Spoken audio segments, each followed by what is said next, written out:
کسی سیانے کا قول ہے، تدبیر کند بندہ تقدیر کند خندہ۔ اس تنازع میں بھی یہی سب ہوا۔ میری تدبیر پر تقدیر کھڑی مسکرا رہی تھی۔ میں نے جو کسی بندے کو گوجرانوالا بھیج کر یہاں بلوانے کا پروگرام بنایا تھا وہ ایک طرف دھرا رہ گیا۔ اگلی صبح میں تیار ہو کر تھانے پہنچا تو ایک سنسنی خیز خبر میری منتظر تھی۔ بابے رمجو کا پچھلی رات انتقال ہو گیا تھا۔ عام حالات میں اگر رمجو کی موت واقع ہوئی ہوتی تو یہ چونکنے والی بات نہیں تھی، لیکن یہاں پر حالات عام نہیں تھے۔ پچھلے 3 دن سے کڑیاں والا میں بابے رمجو کی ذات موضوع گفتگو بنی ہوئی تھی۔ ایسے میں اس کے انتقال کی خبر نے مجھے تشویش میں ڈال دیا اور میں کانسٹیبل عارف کو لے کر کڑیاں والا پہنچ گیا۔ ہم ایک تانگے میں سوار ہو کر کڑیاں والا آئے تھے۔ کوچوان نے تانگا رمجو کے گھر سے تھوڑے فاصلے پر چوک میں روک دیا تھا۔ ہم تانگے سے اتر کر رمجو کے گھر کی جانب بڑھ گئے۔ رمجو کے دروازے پر 8-10 افراد جمع تھے، جن میں عورتیں اور مرد دونوں شامل تھے۔ میں اور کانسٹیبل عارف یونیفارم میں تھے، لہٰذا ہمیں دیکھتے ہی وہ لوگ دروازے کے سامنے سے ہٹ گئے۔ میں نے ایک سنجیدہ صورت شخص کی طرف دیکھتے ہوئے سوال کیا، کیا ہوا رمجو کو؟ اس کی موت کیسے واقع ہوئی ہے؟ یہ تو کسی کو نہیں پتا جناب کہ رمجو کی موت کا سبب کیا ہے، وہ شخص معصومیت سے بولا۔ ایک دوسرے شخص نے کہا، لگتا ہے گناہ کے بوجھ نے اس کی جان لے لی ہے، مجھے تو یہ محسوس ہوتا ہے کہ اسے صدمے نے ختم کر دیا۔ میرے عقب سے ایک آواز ابھری، اس پر سوگی نے جتنا بڑا الزام لگایا رمجو اسے برداشت نہیں کر سکا۔ بس جی، سب خدا کی مرضی ہے، ایک 1.5 عمر عورت نے افسوسناک انداز میں گردن ہلاتے ہوئے کہا۔ جب انسان کا وقت پورا ہو جاتا ہے تو اس کی زندگی کی بتی کو بجھنا ہی ہوتا ہے۔ تھاندار صاحب، میں نے جس شخص کے سوال کیا تھا وہ مجھے مخاطب کرتے ہوئے بولا، رمجو کی لاش گھر کے اندر پڑی ہے، آپ خود جا کر اس کا معائنہ کر لیں، ہمیں تو یہ طبعی موت ہی لگتی ہے، آگے آپ خود اندازہ لگا لیں۔ اس بندے کی تجویز خاصی معقول تھی اور میں تو یہاں آیا ہی اسی لیے تھا۔ رمجو کی اچانک موت کی خبر مجھے ہضم نہیں ہو پائی تھی۔ ویسے تو وہ عمر کے جس حصے میں تھا اس کا بلاوا کسی وقت بھی آ سکتا تھا، لیکن میں پھر اپنی بات کو دہراؤں گا، کڑیاں والا کی فضا ان دنوں نارمل نہیں تھی، لہٰذا بابا رمجو کی موت کو بھی نارمل انداز میں نہیں لیا جا سکتا تھا۔ میں کانسٹیبل عارف کے ساتھ رمجو کے گھر میں داخل ہوا تو چند افراد بھی اندر آ گئے۔ میں نے انہیں روکنے کی کوشش نہیں کی، یہ لوگ رمجو کے پڑوسی تھے۔ میں گاؤں والوں کی موجودگی میں رمجو کی لاش کا معائنہ کرنا چاہتا تھا۔ وہ موسم سرما کا آغاز تھا، اکتوبر کا آخری ہفتہ چل رہا تھا، ابھی تک باقاعدہ سردی تو نہیں آئی تھی، تاہم رات میں اچھی خاصی ٹھنڈ ہو جاتی تھی۔ لوگوں نے صحن کو خیر باد کہہ کر کمروں کے اندر یا برآمدے میں سونا شروع کر دیا تھا۔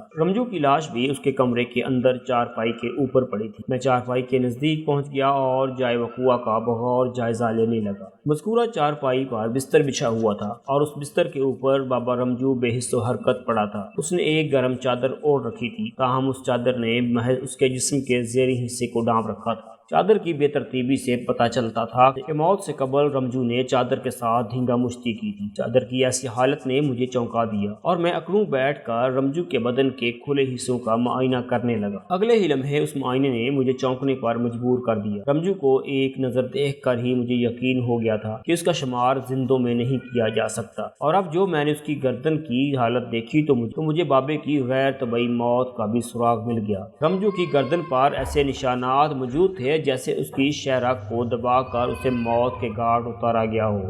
اس کے ساتھ ہی گردن کی دونوں سائیڈز پر کانوں کے نیچے مجھے کھرونچوں کے نشانات بھی دکھائی دیے۔ جس نے اسے فناح کی گھاٹ اتارا تھا، یہ کھرونچے اس کے ناخنوں کا کارنامہ تھا۔ بابے کا منہ بھی کسی حد تک کھلا ہوا تھا اور آنکھوں کی حالت سے بھی یہی اندازہ ہوتا تھا کہ وہ خاصی اذیتناک موت مرا تھا۔ اب اس بات میں کسی شک و شبے کی گنجائش باقی نہیں رہ گئی تھی کہ بابے رمجو کو قتل کیا گیا تھا۔ اس کا قاتل کون تھا؟ اس وقت میرے ذہن میں یہی سوال سر اٹھائے کھڑا تھا اور مجھے بہت دور تک سوچنے کے لیے مجبور کر رہا تھا۔ میں اٹھ کر کھڑا ہو گیا اور اس کمرے میں موجود چیزوں کا جائزہ لینے لگا۔ وہ ایک عام سا کمرہ تھا اور اس کے اندر ویسا ہی عام سا استعمال کا سامان بھرا ہوا تھا جو ایک اکیلے بوڑھے شخص کی ضروریات کے لیے لازمی ہوتا ہے۔ 10-15 منٹ کی تلاش کے بعد بھی کوئی ایسی چیز میرے ہتھے نہ چڑھی جو کسی بھی حوالے سے قاتل تک رہنمائی کرتی ہو۔ میں نے کمرے میں موجود افراد کو باری باری دیکھتے ہوئے گہری سنجیدگی سے کہا، بابا رمجو طبعی موت نہیں مرا، اسے کسی نے قتل کیا ہے۔ کس نے؟ اس کا دشمن کون ہو سکتا ہے؟ ایک بندے نے پوچھا۔ میں بہت جلد بابے کے قاتل کو گرفتار کر لوں گا۔ میں نے پرعزم انداز میں کہا، لیکن پہلے کسی کو بھیج کر ان لوگوں کو یہاں بلاؤ جو رمجو کے رشتہ دار ہیں۔ میرا مطلب ہے خورشید بیگم، سگی، برکت بی بی اور تافو وغیرہ۔ میری معلومات کے مطابق تافو، سگی اور برکت بی بی خورشید بیگم کے گھر میں ٹھہرے ہوئے ہیں۔ میرے حکم کی تعمیل میں ایک بندہ فی الفور خورشید بیگم کے گھر کی جانب روانہ ہو گیا۔ ایک بات پر مجھے حیرت ہو رہی تھی کہ میں تھانے سے کڑیاں والا پہنچ گیا تھا۔ یہاں میری آمد کا سبب باب رمجو کی موت تھی، لیکن خورشید بیگم اینڈ کمپنی میں سے کوئی بھی شخص جائے وقوع پر دکھائی نہیں دے رہا تھا۔ ایک لمحے کے لیے میرے ذہن میں یہ سوال بھی پیدا ہوا کہ کیا خورشید بیگم کو بابے کی موت کی خبر ہے بھی یا نہیں۔ یہی سوال جب میں نے وہاں موجود لوگوں سے کیا تو پتہ چلا کہ بابے کی موت کی اطلاع خورشید بیگم کے گھر پہنچ چکی ہے، اور خورشید بیگم برکت بی بی کے ساتھ ادھر کا ایک چکر بھی لگا کر گئی ہے۔ تاہم سگی یا تافو نے اس طرف آنے کی زحمت گوارا نہیں کی تھی۔ مجھے اس شخص کی تلاش تھی جس نے باب رمجو کی لاش کو دریافت کیا تھا۔ میں نے ان لوگوں سے پوچھا، سب سے پہلے رمجو کی لاش کو کس نے دیکھا تھا؟ ماسی حنیفہ نے، ایک شخص نے جواب دیا۔ میں نے پوچھا، ماسی حنیفہ سے بات کرنا چاہتا ہوں، وہ اس وقت کہاں ہے؟ وہ اپنے تنور پر ہوگی، ایک شخص نے بتایا۔ ماسی حنیفہ کا گھر گلی کے کونے پر ہے، اس نے اپنے گھر کے باہر ایک تنور لگا رکھا ہے، یہاں گاؤں کی عورتیں روٹیاں لگاتی ہیں۔ مجھے بتایا گیا کہ کل جب برکت بی بی، سگی اور تافو باب رمجو کو اس گھر میں اکیلا چھوڑ کر خورشید بیگم کے ساتھ چلے گئے تھے تو اس کے بعد حنیفہ نے رمجو کے کھانے پینے کا خیال رکھا تھا۔ ماسی ایک بیوہ عورت تھی۔ آج صبح جب وہ رمجو کے لیے ناشتے کا سامان لے کر آئی تو رمجو اسے مردہ حالت میں پڑا ہوا ملا۔ اس نے گھر سے باہر آ کر لوگوں کو اس بارے میں بتایا۔ تھوڑی ہی دیر میں باب رمجو کی موت کی خبر پورے کڑیاں والا میں پھیل گئی اور پھر چپکے سے یہ اطلاع تھانے بھی پہنچ گئی تھی۔ میری خواہش پر تھوڑی ہی دیر میں ماسی حنیفہ کو میرے سامنے حاضر کر دیا گیا۔ میں اسے لے کر دوسرے کمرے میں بیٹھ گیا۔ حنیفہ کی عمر 50 سال سے متجاوز تھی۔ وہ ایک مسکین سی صورت والی موٹی تازی دیہاتی عورت تھی۔ میں نے گھما پھرا کر حنیفہ سے متعدد سوالات کیے، لیکن کوئی بھی ایسی اہم بات سامنے نہ آ سکی جو قاتل تک رسائی حاصل کرنے میں میری مدد کر سکتی، سوائے اس نقطے کے کہ جب آج صبح حنیفہ باب رمجو کے لیے ناشتہ لے کر آئی تو گھر کے بیرونی دروازے کو کھلا دیکھ کر وہ چونک اٹھی تھی۔ کیا مطلب؟ میں نے سوالیہ نظر سے اس کی طرف دیکھا۔ کیا تمہیں رمجو کے گھر کا دروازہ کھلا ہوا ملا تھا؟ جی تھاندار صاحب، وہ اس بات میں گردن جھٹکتے ہوئے بولی۔ میں اس وقت یہی سمجھی تھی کہ رمجو نے میرے لیے دروازہ کھول دیا ہوگا۔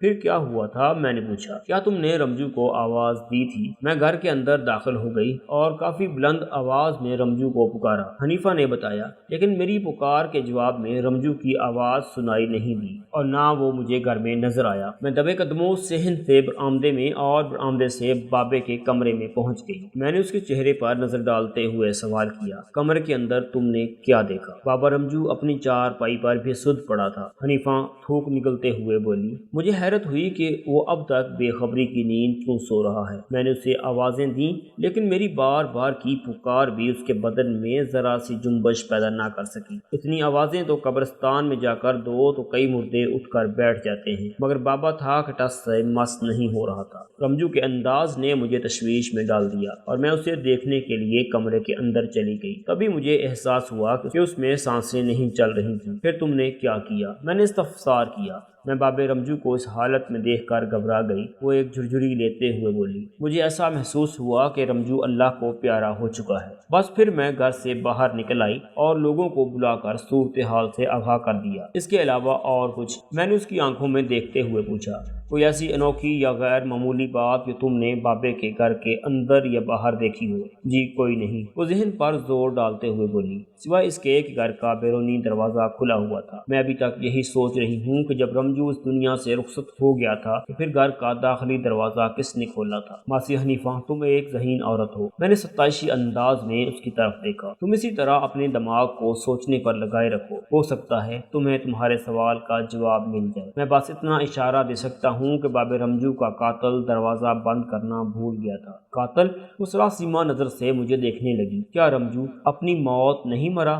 نہیں، میں نے پروسوک انداز میں کہا۔ باب رمجو کو گلا گھونٹ کر موت کے گھاٹ اتارا گیا ہے۔ اوہ، اس کی سراسیمگی میں کئی گنا اضافہ ہو گیا۔ بے حد خوف زدہ لہجے میں مستفسر ہوئی، رمجو کو کس نے قتل کیا ہے؟ میں یہی معلوم کرنے کی کوشش کر رہا ہوں، میں نے ٹھہرے ہوئے لہجے میں کہا۔ تم بھی اپنے ذہن کو سوچنے میں مصروف رکھو اگر کوئی بھی ایسی بات تمہیں یاد آ جائے جو مجھے قاتل تک پہنچا سکتی ہو تو تم فوراً مجھے بتانا۔ جی میں سمجھ گئی، وہ سر کو اسباتی جنبش دیتے ہوئے بولی۔ حنیفہ کو میں نے فارغ کر دیا کیونکہ برکت بی بی اور خورشید بیگم وہاں آ گئی تھی۔ میں نے حنیفہ کو رخصت کرنے کے بعد جائے وقوع کا نقشہ تیار کیا اور باب رمجو کی لاش کو پوسٹ مارٹم کے لیے زرعی اسپتال بھجوا دیا۔ ہم جس تانگے میں بیٹھ کر کڑیاں والا پہنچے تھے، کانسٹیبل عارف باب رمجو کی لاش کو اسی تانگے میں ڈال کر وہاں سے روانہ ہو گیا تو میں نے برکت بی بی اور خورشید بیگم کو سوال و جواب کے لیے اپنے پاس بلا لیا۔ تمام غیر متعلقہ افراد کو گھر سے باہر کر کے ہم لوگ برآمدے میں بیٹھ گئے تھے، لیکن قبل اس کہ میں ان سے کوئی سوال کرتا، خورشید بیگم نے مجھ سے پوچھ لیا، تھاندار صاحب یہ کیا چکر ہے؟ ابھی میں نے باہر لوگوں کو یہ کہتے سنا ہے کہ باب رمجو کو کسی نے قتل کر دیا ہے، جبکہ ہم تو یہی سوچ رہے تھے کہ شاید اس کی غیرت جاگ گئی ہے اور ضمیر نے اس کا گلا دبا دیا ہے۔ خورشید بیگم،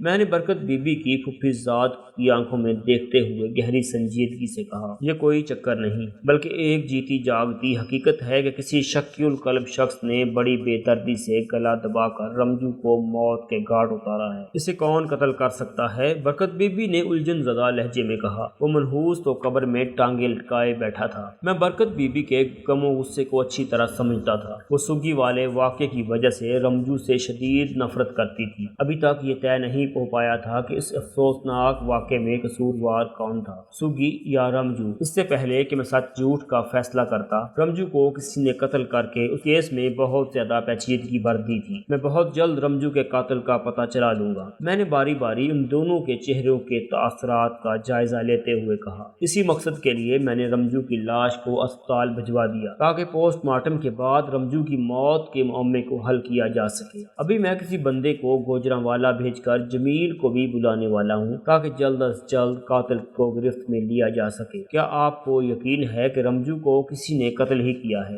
وہ طبعی موت نہیں مرا؟ خورشید بیگم نے گہری سنجیدگی سے پوچھا۔ ہاں مجھے پکا یقین ہے، میں نے ٹھوس لہجے میں جواب دیا۔ میں نے رمجو کی گردن پر ایسے نشانات اور آثار بڑے واضح دیکھے ہیں جس سے یہ بات پایہ ثبوت کو پہنچ جاتی ہے کہ باب رمجو کو گلا گھونٹ کر ہی موت کی وادی کی جانب روانہ کیا گیا ہے۔ پوسٹ مارٹم کی رپورٹ میرے اس یقین کی تحریری تصدیق کرے گی۔ لمحاتی توقف کر کے میں نے باری باری ان کی آنکھوں میں جھانکا، پھر جذبات سے آری لہجے میں پوچھا، اگر آپ لوگوں کو رمجو کے قاتل کے بارے میں کچھ پتہ ہو یا کچھ اندازہ ہو تو مجھے بتا دیں، قانون سے تعاون میں آپ ہی کا بھلا ہے۔ تھاندار صاحب ہم تو پہلے ہی سوگی کی وجہ سے پریشان بیٹھے ہیں، برکت بی بی نے بیزاری سے کہا۔ اوپر سے اس بڈھے کی موت نے اور مسئلے کھڑے کر دیے ہیں۔ سچ پوچھیں تو مجھے رمجو کی موت کا ذرا سا بھی دکھ نہیں ہے۔ برکت بی بی نے بڑی زہریلی بات کی تھی لیکن یہ اس کے دل کی آواز تھی۔ میں نے ٹھہرے ہوئے انداز میں کہا، میں تمہارے دکھ اور سکھ کا حساب کرنے یہاں نہیں بیٹھا ہوا، بس تم مجھے یہ بتاؤ کہ رمجو کے قاتل کے بارے میں تم کیا جانتی ہو؟ کچھ بھی نہیں۔ اور تم؟ میں نے سوالیہ نظر سے خورشید بیگم کی طرف دیکھا۔ مجھے بھی اس بارے میں کوئی علم نہیں ہے تھاندار صاحب، وہ سادگی سے بولی۔ یہ بات تو ابھی ابھی ہم نے آپ کے منہ سے سنی ہے۔ میرا سال ہر سال کا تجربہ یہ بتاتا تھا کہ برکت بی بی اور خورشید بیگم مجھ سے غلط بیانی نہیں کر رہی تھیں۔ ان کی آنکھیں اور چہرے کے تاثرات سے مجھے اندازہ ہو گیا تھا کہ وہ واقعتاً رمجو کے قتل کے حوالے سے کچھ نہیں جانتی تھیں۔ تاہم اس کیس میں مجھے ان کی گسائی منجائی کے فرض سے غفلت نہیں برتنا تھی، لہٰذا میں نے تفتیش کا عمل جاری رکھتے ہوئے کہا، ٹھیک ہے، رمجو کے قتل اور کسی نامعلوم قاتل والی بات میرے یہاں آنے اور لاش کا معائنہ کرنے کے بعد سامنے آئی ہے، لیکن رمجو کی موت کی خبر تو صبح ہی صبح تم لوگوں تک پہنچ گئی ہوگی، ہے نا؟ جی بالکل، وہ یک زبان بول اٹھی۔ اس بات کا ہمیں پتہ چل گیا تھا اور ہم آپ سے پہلے یہاں کا ایک چکر لگا بھی گئے ہیں۔ ہاں میں جانتا ہوں، میں نے کہا، مجھے تم دونوں کے چکر لگانے کی خبر مل گئی تھی، لیکن سوال یہ پیدا ہوتا ہے کہ تم دونوں ہی کیوں؟ میں کچھ سمجھی نہیں تھاندار صاحب۔ برکت بی بی کی آنکھوں میں الجھن تیرنے لگی۔ خورشید بیگم نے کہا، آخر آپ کہنا کیا چاہتے ہیں جناب؟ میں نے کہا، جتنا تم دونوں پر لازم تھا کہ رمجو کی موت کی اطلاع پر یہاں پہنچو، اتنا ہی سوگی اور تافو کا بھی فرض بنتا تھا کہ وہ بھی اس گھر میں آتے، لیکن ان دونوں بھائی بہن نے یہ زحمت گوارا نہیں کی۔ کیا میں اس کا سبب جان سکتا ہوں؟ سوگی کی طبیعت بہت خراب ہے تھاندار صاحب، خورشید بیگم وضاحت کرتے ہوئے بولی، اور آپ جانتے ہیں 3 دن پہلے اس کے ساتھ جو ناخوشگوار واقعہ پیش آیا آیا ہے اس نے سوگی کے دل و دماغ پر بڑا گہرا اور منفی اثر ڈالا ہے۔ آپ اس کی جذباتی اور ذہنی کیفیت کو اچھی طرح سمجھ سکتے ہیں۔ خورشید بیگم کی بات میں وزن تھا۔ میں نے اس کی پیش کردہ دلیل کو مان لیا اور ٹھہرے ہوئے لہجے میں استفسار کیا، اب ذرا یہ بھی بتا دیں کہ تعفو کے ساتھ ایسے کون سے جذباتی معاملات تھے جو وہ ادھر نہیں آیا؟ کیا اس کے پاؤں میں مہندی لگی ہوئی ہے؟ ایسی کوئی بات نہیں ہے تھانے دار صاحب، خورشید بیگم جلدی سے بولی۔ پھر کیسی بات ہے؟ میں نے فوراً سوال داغ دیا۔ دراصل تعفو یہاں ہے نہیں، اس نے بتایا، ورنہ وہ صبح بھی ادھر کا چکر ضرور لگاتا اور ابھی بھی ہمارے ساتھ ہی ہوتا۔ تعفو یہاں نہیں ہے کا کیا مطلب ہوا؟ میں نے تیز نظر سے اسے گھورا۔ وہ کہاں چلا گیا؟ وہ تو کل ہی دھوڑاں والا چلا گیا تھا جی، برکت بی بی وضاحت کرتے ہوئے بولی۔ جب ہم آپ کے پاس سے واپس آئے تھے اسے اچانک دھوڑاں والا جانے کی ضرورت کیوں پیش آ گئی؟ میں نے کریدنے والے انداز میں سوال کیا۔ وہ بات دراصل یہ ہے تھانے دار صاحب، برکت بی بی نے میرے سوال کے انداز میں بتایا، آپ نے اس معاملے کی تہہ تک پہنچنے کے لیے 2 دن کا ٹائم لے لیا تھا۔ تعفو نے کہا، میرا یہاں کوئی کام نہیں، میں ادھر بیٹھ کر کیا کروں گا؟ میں دھوڑا والا ہی چلا جاتا ہوں، ایک دن وہاں گزار کر کل کسی وقت واپس آ جاؤں گا۔ میرے خیال کے مطابق بھی تعفو ٹھیک ہی کہہ رہا تھا، اس لیے میں نے اسے دھوڑاں والا جانے کی اجازت دے دی۔ اس کے علاوہ ایک اور بات بھی ہے۔ وہ سانس ہموار کرنے کے لیے متوقف ہوئی تو میں نے اضطراری انداز میں استفسار کیا، اور کون سی بات ہے برکت بی بی؟ آپ نے تعفو کو ہدایت کی تھی کہ کسی بھی صورت میں قانون کو ہاتھ میں نہیں لینا، تو میں نے سوالیہ نظر سے اس کی جانب دیکھا۔ میری اس ہدایت کا تعفو کے دھوڑاں والا جانے سے کیا تعلق؟ بہت گہرا تعلق ہے تھانے دار صاحب، برکت بی بی کے بجائے اس کی پھوپھی ذات خورشید بیگم نے کہا۔ تعفو کا کہنا یہ تھا کہ باب رمجو کے بارے میں سوچ کر اور اسے دیکھ کر تعفو کو اپنے جذبات پر قابو نہیں رہتا۔ بابے نے سوگی کے ساتھ جو نازیبا حرکت کی ہے اس نے تعفو کے دل و دماغ میں ایک طوفان اٹھا رکھا ہے۔ اسے ڈر تھا کہ اگر وہ اپنے جذبات پر قابو نہ رکھ سکا تو یہاں کڑیاں والا میں کوئی نیا تماشا ہو جائے گا، اسی لیے میں نے بھی تعفو کے دھوڑاں والا جانے کی حمایت کر دی تھی۔ برکت بی بی ایک بوجھل سانس خارج کرتے ہوئے بولی، جوان خون ہے تھانے دار صاحب، اور معاملہ ہے بہن کے رشتے کا۔ آپ سمجھدار انسان ہیں، آپ اس بات کو اچھی طرح محسوس کر سکتے ہیں کہ تعفو نے بر وقت درست فیصلہ کیا ہے، اور میں نے بھی اس کے فیصلے کی تائید کر کے کوئی غلطی نہیں کی ہوں۔ میں ایک گہری سانس لے کر رہ گیا۔ ان دونوں کی وضاحت میں معقولیت پائی جاتی تھی۔ میں چند لمحات تک کھوجتی ہوئی نظر سے برکت بی بی اور خورشید بیگم کے چہرے کے تاثرات کا جائزہ لیتا رہا، پھر کہا،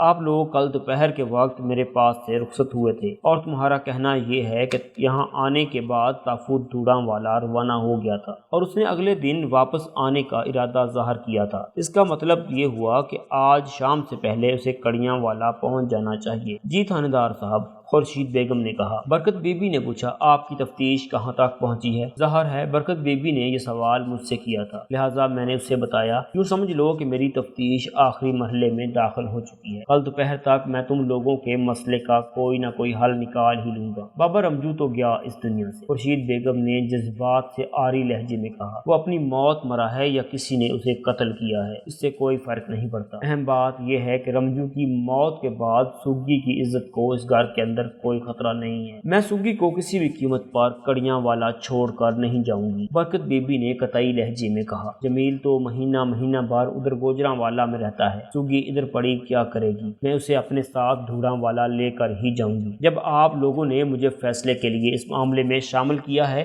تو پھر کوئی بھی قدم اٹھانے کی ضرورت نہیں، میں نے ٹھہرے ہوئے انداز میں کہا۔ میں بتا چکا ہوں کہ ابھی میرا ایک بندہ گوجراں والا جائے گا اور شام سے پہلے جمیل کو اپنے ساتھ لے کر یہاں آئے گا۔ جب تک جمیل یہاں نہیں پہنچ جاتا اس کیس کو منطقی انجام تک نہیں پہنچایا جا سکتا، اور یہاں تک سوگی کے یہاں رہنے یا دھوڑاں والا جانے کی بات ہے تو اس حوالے سے بھی جو فیصلہ ہوتا ہے وہ باب رمجو کی تدفین کے بعد ہی ہونا ہے۔ میری بات تم لوگوں کی سمجھ میں آ رہی ہے یا نہیں؟ جی خورشید بیگم جلدی سے اس بات میں گردن ہلاتے ہوئے بولی، میں سمجھ گئی تھانے دار صاحب۔ رمجو نے زندگی میں بھی لوگوں کی جان عذاب میں ڈال رکھی تھی اور مرنے کے بعد بھی وہ ہمارے لیے نت نئی مصیبتیں کھڑی کر گیا ہے۔ برکت بی بی نے برا سا منہ بناتے ہوئے کہا، بہرحال آپ جیسا کہیں گے ہمیں منظور ہے۔ میں ان دونوں کو ہدایات دے کر مقتول رمجو کے گھر سے باہر نکل آیا۔ رمجو کے قتل کے حوالے سے میں نے جائے وقوع کی کارروائی مکمل کر لی تھی اور سر دست میں ایسی کوئی بھی معلومات معلومات حاصل کرنے میں کامیاب نہیں ہو سکا تھا جو رمجو کے قاتل تک میری رہنمائی کر سکتی۔ اس بات میں تو کسی شک و شبے کی گنجائش تلاش نہیں کی جا سکتی تھی کہ رمجو کو گلا دبا کر موت کے گھاٹ اتارا گیا تھا۔ اس امر کو پوسٹ مارٹم کی رپورٹ نے تقویت دینا تھا۔ اب سوال یہ پیدا ہوتا تھا کہ 70 سے متجاوز بڈھے بابے رمجو کی کسی سے ایسی کون سی دشمنی تھی کہ اس کی موت کا سبب بنی؟ اس سوال کو ذہن میں رکھ کر جب میں قرب و جوار میں نگاہ دوڑاتا تو گھوم پھر کر میری نظر طافو کے اوپر پڑتی تھی۔ میں نے اس کے انداز و اطوار میں رمجو کے لیے جس غم و غصے کی لہر دیکھی تھی اس کے پیش نظر وہ اس نوعیت کا سنگین قدم اٹھا سکتا تھا۔ جب رمجو کی لاش کا جائزہ لیتے ہوئے میں اس نتیجے پر پہنچا تھا کہ بابے کو قتل کیا گیا ہے تو اس وقت بھی میرا دھیان سب سے پہلے طافو ہی کی طرف گیا تھا، لیکن ابھی برکت بی بی اور خورشید بیگم کی زبانی جو تازہ ترین صورتحال سامنے آئی تھی اس کی روشنی میں طافو کا رمجو کے قتل سے کوئی تعلق نہیں جوڑا جا سکتا تھا۔ ان دونوں عورتوں کے بیان کے مطابق کل بعد از دوپہر طافو دھوڑاں والا روانہ ہو گیا تھا، جبکہ رمجو کی موت گزشتہ کسی وقت واقع ہوئی تھی، یعنی اسے پچھلی رات کے درمیانی حصے میں فنا کے گھاٹ اتارا گیا تھا، کیونکہ ماسی حنیفہ کے بیان کے مطابق گزشتہ رات اس نے رمجو کے گھر کھانا پہنچایا تھا تو اس وقت بابا رمجو زندہ تھا، لیکن جب آج صبح اسے ناشتہ دینے آئی تو وہ دار فانی سے کوچ کر گیا تھا۔ ہر صورت اور ہر حساب سے بابے رمجو کی موت گزشتہ شب کے درمیانی حصے ہی میں واقع ہوئی تھی۔ میں نے تھانے میں پہنچتے ہی ایک ہوشیار قسم کے اہلکار کو گوجرانوالا روانہ کر دیا۔ میں نے یہ پتہ لگا لیا تھا کہ جمیل گوجرانوالا کے انڈسٹریل ایریا میں واقع کراؤن ٹیکسٹائل ملز میں کام کرتا تھا۔ رہائش کے لیے اس نے ایک نزدیکی محلے شریف پورہ میں خاصا معقول بندوبست کر رکھا تھا۔ شریف پورہ کی ایک بیوہ عورت نے اپنی مکان کی بیٹھک جمیل کو کرائے پر دے رکھی تھی۔ صبح کا ناشتہ اور رات کا کھانا بھی وہی عورت جمیل کو مہیا کرتی تھی۔ کرائے کی رقم میں قیام و طعام کی سہولیات شامل تھیں، تاہم دوپہر کا کھانا جمیل فیکٹری ہی میں کھا لیا کرتا تھا۔ میری معلومات کے مطابق جمیل کو ہر ماہ کی 7 تاریخ کو فیکٹری سے تنخواہ ملتی تھی، لہٰذا 7 تاریخ کے بعد جو بھی ہفتے کا دن آتا اس کی صبح وہ گوجرانوالا سے کڑیاں والا چلا آتا تھا۔ اتوار کی تو اس کی ہفتہ وار چھٹی ہوتی ہی تھی، مہینے میں وہ ایک مرتبہ ہفتے کے روز کی بھی چھٹی کر لیا کرتا تھا۔ اس طرح ہر ماہ اسے 2 دن کڑیاں والا میں گزارنے کا موقع مل جاتا تھا۔ سگی والا واقعہ 24 اکتوبر کی دوپہر میں پیش آیا تھا اور رمجو کا قتل گزشتہ شب یعنی 26 اور 27 اکتوبر کی درمیانی رات ہوا تھا۔ جمیل کو سگی والے واقعے کی کوئی خبر تھی اور نہ باپ کی موت کی کوئی اطلاع۔ اپنے معمول کے مطابق اس کی کڑیاں والا آمد میں ابھی 8-10 دن باقی تھے۔ حالات کی سنگینی کے باعث میں ہاتھ پر ہاتھ رکھ کر 8-10 دن اس کا انتظار نہیں کر سکتا تھا، لہٰذا میں نے اسے فی الفور یہاں لانے کے لیے اپنا ایک مستعد بندہ گوجرانوالا روانہ کر دیا تھا۔ یعقوب نامی اس کانسٹیبل کو میں نے تاکید کر دی تھی کہ آج کی تاریخ میں مجھے جمیل تھانے میں چاہیے، اور یعقوب نے میرے حکم کی تعمیل کا یقین دلایا تھا۔ میں یعقوب کی کارکردگی سے بخوبی آگاہ تھا، چاہے رات کے 10 بھی بج جاتے مجھے اطمینان تھا کہ جب بھی لوٹے گا جمیل اس کے ہمراہ ہوگا۔ تو دوستو یہ تھی ہماری آج کی سٹوری۔ جانے سے پہلے اس ویڈیو کو لائک کریں، شیئر کریں، کمنٹ باکس میں اپنی رائے کا اظہار ضرور کریں، چینل کو سبسکرائب کر لیں اگر سبسکرائب نہیں کیا تو۔